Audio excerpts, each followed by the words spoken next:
How to fix Facebook can't send request. It looks like you may not know this person issue. Let's get started. Firstly, launch your App Store or Play Store and then search for the app Facebook.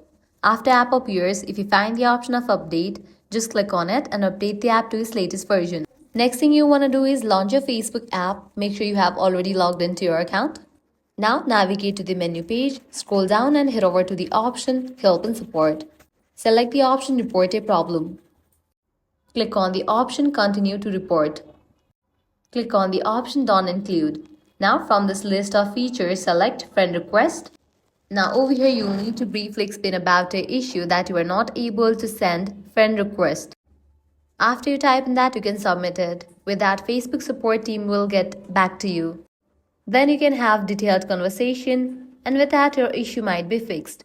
So this is how you can fix Facebook can't send request. It looks like you may not know this person issue. At the end, if this guide helped you out, don't forget to like, share and subscribe. Thanks for watching.